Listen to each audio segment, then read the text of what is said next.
ఎన్టీఆర్ కథానాయకుడు రివ్యూ. ఇది తెలుగోడి సత్తా. యావత్ ప్రజానికం ఎప్పుడెప్పుడా అని ఎదురు చూస్తున్న ఎన్టీఆర్ కథానాయకుడు ఈరోజు వరల్డ్ వైడ్గా భారీ అంచనాల మధ్య ప్రేక్షకుల ముందుకు వచ్చింది. ఎన్టీఆర్ గురించి తెలుసుకోవాలనే ఆసక్తి ఉన్నవారు, ఎన్టీఆర్ గురించి అసలు ఏం చూపిస్తారని ఆలోచించేవారు ఈ సినిమా కోసం ఎంతో ఆతృతగా ఎదురు చూశారు. వారి ఎదురుచూపులకు తగ్గట్లే సినిమా భారీ ఎత్తున విడుదల అయింది. ఇక సినిమా విషయానికి వస్తే బసవతారకం క్యాన్సర్తో బాధపడుతూ ఉంటుంది. ఆమె ఆరోగ్య పరిస్థితి గురించి హరికృష్ణ తీవ్ర ఆందోళనకు గురవుతూ కనిపించడంతో సినిమా మొదలవుతుంది. అప్పుడు చికిత్స తీసుకుంటున్న బసవతారకం ఎన్టీఆర్ ఆల్బమ్ని తిరిగేస్తూ ఉండటంతో ఎన్టీఆర్ అసలు కథ మొదలవుతుంది.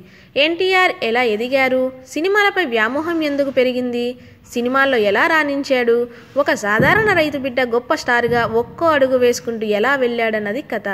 ఎన్టీఆర్ ప్రస్థానంతో మొదలైన చిత్రం ఎన్టీఆర్ తెలుగుదేశం ప్రకటనతో ముగుస్తుంది. మరి తండ్రి పాత్రలో బాలకృష్ణ ఎలా మెప్పించారు, బసవతారకంగా విద్యాబాలన్ ఎలాంటి నటన కనబరిచింది, తెలుగువారి అభిమాన నటుడు ఎన్టీఆర్ సినీ జీవితం ఎలా సాగిందో ఇవన్నీ సినిమాలో చూపించాడు.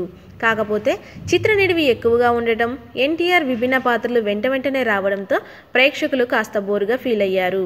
సెకండ్ హాఫ్తో పోలిస్తే ఫస్ట్ హాఫ్ పెద్దగా ఆకట్టుకోలేకపోయింది. ముఖ్యంగా సినిమాలోని దివిసీమ ఎపిసోడ్ క్లైమాక్స్లో తెలుగుదేశం పార్టీని ఏర్పాటు చేసినట్లు ప్రకటించే సన్నివేశాలు క్రిష్ ఎంతో అద్భుతంగా తెరకెక్కించి ఆకట్టుకున్నారు. అలాగే సెంటిమెంట్ సన్నివేశాలకు సైతం ఎక్కువ ప్రాధాన్యం ఇచ్చాడు. అలాగే సినిమాలో చాలామంది నటీనటులు కనిపిస్తారు. వారికి తగ్గ పాత్రలు ఇచ్చి సక్సెస్ అయ్యాడు. ఎన్టీఆర్గా బాలకృష్ణ అద్భుతంగా నటించి ఆకట్టుకున్నాడు.